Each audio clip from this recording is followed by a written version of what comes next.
mache es mal etwas einfach. Er sagt, die Menschen würden sich für ein Prinzip entscheiden, nachdem die Unterschiede in Einkommen, Vermögen, Macht und so weiter in einer Gesellschaft nur so groß sein dürfen, dass auch die schwächsten Glieder davon Vorteile haben. Also, es wird sozusagen für die Frage, wie groß die Unterschiede in einer Ungleichheit in einer Gesellschaft sein darf, die Frage beantwortet und gestellt, ob auch die schwächsten Glieder davon Vorteile haben. Man merkt schnell, ich greife auf, was Herr Kemp gesagt hat, Sie haben ja vom Sozialismus gesprochen, von der absoluten Gleichheit. Da wird man sagen müssen, es ist nicht schwer nachzuweisen, dass in einer absoluten Gleichheit natürlich auch die schwächsten Glieder Nachteile haben. Weil keine wirtschaftliche Produktivität entsteht, weil kein Wohlstand entsteht, von dem in einer Sozialmarktwirtschaft zum Beispiel auch die Schwächsten profitieren können, wenn man es richtig macht. Also man grenzt einige Optionen, die sich daraus ergeben, ohne auch schon ein bestimmtes Wirtschaftssystem damit zu verbinden. Aber als moralisches Kriterium ist es deswegen sinnvoll, nach der praktischen Vernunft, weil ein Mensch im Urzustand sich überlegt, was würde ich machen, wenn ich nicht nach der Lösung des Streits des Nichtwissens als Kloschar in Puppe? Dann habe ich ein echtes Problem. Dann muss ich betteln, dann weiß ich nicht, ob ich morgen genug zu essen habe. Ich stinke vielleicht und das Leben ist ganz fürchterlich. Das kann ich nie und nimmer wollen. Das ist viel schlimmer, würden die Menschen im Urzustand sagen, als wenn ich mich in Puppe als reicher Mensch, der alles hat, und der dann vielleicht nur die Frage, wie viele Autos er besitzt oder welche Autoklasse er besitzt, als Problem hat. Und dann gegebenenfalls mit seinem Einkommen über Steuern irgendwie was abgeben muss, also weniger hat, als wenn er das nicht vorsehen würde, aber am Ende viel weniger Einschränkungen kaufen muss, als wenn er vor der Frage steht, ob er nichts hat als Kloschar oder ob er eben gefördert wird und vielleicht sogar irgendwann ein Zertifikat findet. Also auch da, sagt Rawls, ist es eigentlich ganz rational für jeden vernünftig denkenden Menschen, unter den Voraussetzungen, dass er selber schon weiß, was es ihm tut, zu sagen, wir nehmen diese Unterschiede ziehen. Und so baut er sozusagen diese beiden Grundsätze tragen seiner Gerechtigkeitstheorie. Es ist vielleicht schon deutlich geworden, dass diese philosophische Gerechtigkeitstheorie deutliche Anklänge hat an das, was ich jetzt eben aus der Bibel berichtet habe. Damit kann man also dann deutlich machen, dass das, was bei der Bibel berichtet wird, jedenfalls nichts ist, was den Maßstäben der Vernunft widerspricht. In der Gerechtigkeitstheorie, und wenn ich mehr Zeit habe, könnte ich Ihnen was über Robert Nosigs Theorie, also seines Widerwalls sagen, und wie man das philosophisch diskutiert. Das habe ich auch getan. Aber am Ende muss man dann philosophisch entscheiden, was sind die überzeugenden Argumente, und man stößt dann darauf, dass am Ende hinter den philosophischen Theorien wieder Grundannahmen stecken. Auch der Streit des Nichtwissens ist natürlich eine Grundannahme. Er sagt nämlich, ich glaube auf eine aus der jüdisch-christlichen Tradition naheliegende Grundannahme. Er sagt nämlich letztlich, jeder Mensch ist zunächst mal das gleiche Recht, weil jeder Mensch von Gott geschaffen ist, so wie es so in zum Bild Gottes geschaffen ist. Aber eine schwache Grundannahme, von der diese philosophische Theorie ausgeht. Aber mit den wichtigen Konsequenzen, die wir gesehen haben.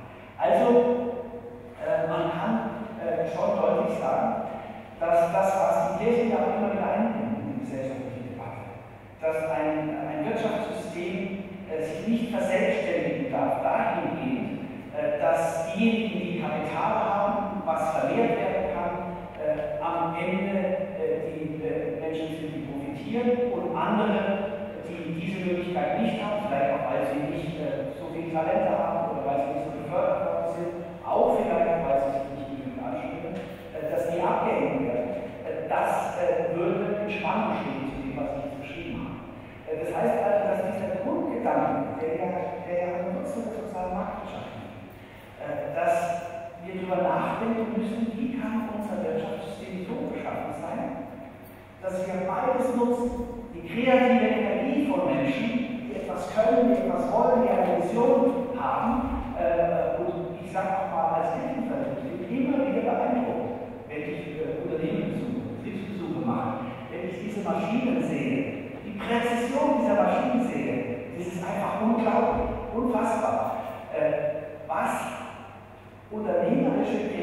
Qualität heute schaffen kann.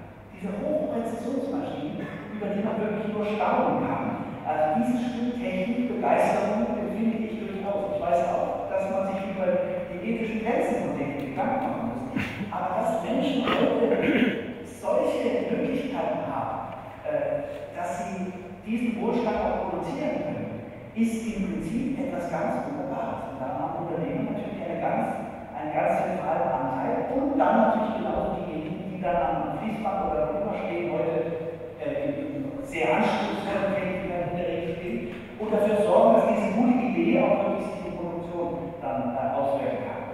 Das ist so lange, als sowohl alle Menschen davon Vorteile haben, als auch die Natur nicht zerstört wird. Etwas, was man nur begrüßen kann, worüber man sich nur freuen kann.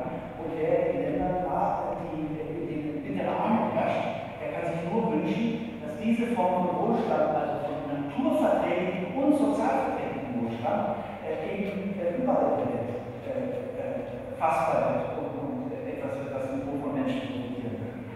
Das ist der Grundgedanke, auch all der öffentlichen Stellungnahmen, die wir als Kirchen in den letzten Jahren zu diesen Themen abgegeben haben.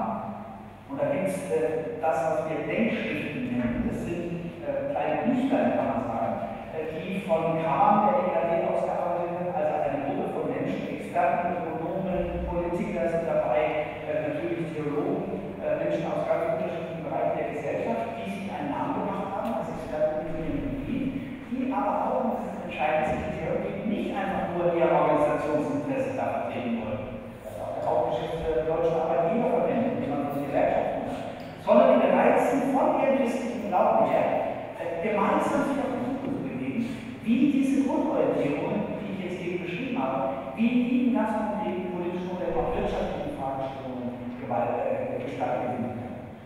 Und dabei gibt es bestimmte Dinge, über die man sich nicht einigen kann. Da steht natürlich so eine Denkschrift, umstritten ist, ob oder ob. Das gibt es also auch als Satz in solchen Denkschriften.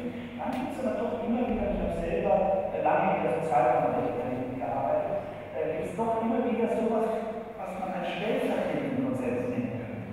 Wo also Leute, die eigentlich aus unterschiedlichen Parteien, aus unterschiedlichen Bereichen des wirtschaftlichen Lebens kommen, sich dann doch auf bestimmte Schneisen einigen, die nicht einfach identisch sind mit dem pluralistischen, diffusen Miteinander in der Gesellschaft, sondern die sozusagen Wege bereiten, die Konsense vorbereiten, die vielleicht in der Gesellschaft insgesamt dann irgendwann auch sich ausbreiten können. Deswegen haben also auch solche Denkschriften, die normalerweise keinen so stark prophetischen Impuls haben, der sozusagen den Leuten etwas vor den Latz knallt, was sie zur Nachdenken bringt, weil es so radikal ist, so wie der Papst das jetzt in einigen Typen macht. Der Papst ist eben als Oberhaupt seiner katholischen Kirche jemand, der einfach mit seiner Lehrautorität dann solche Sachen sagen kann. Und bei früheren Päpsten haben sich manche beschwert, jetzt sind die gleichen begeistert von diesem Papst. Früher hat man gesagt, uns gefällt es nicht, dass uns das vor den Latz geknallt wird, jetzt ist man begeistert und umgekehrt. Diejenigen, die früher immer sich auf den Papst berufen haben, sagen jetzt nach dieser Papst, was der sagt, kann man so nicht akzeptieren. Ganz interessanter, unterschiedlicher Umgang eigentlich, je nachdem, was der Inhalt ist, ob es einem gefällt oder nicht. Es spricht durchaus einiges dafür, spricht aber auch etwas dafür, dass wir, wie wir es in der evangelischen Kirche tun, diese Dinge sehr intensiv diskutieren, auch in der Pluralität der Menschen, die unsere Kirche ausmachen. Sie sind alle Kirchen, wenn sie nicht kirchlich sind, und nicht die Pfarrer oder die Bischöfe. Und deswegen führen wir intensive Diskussionen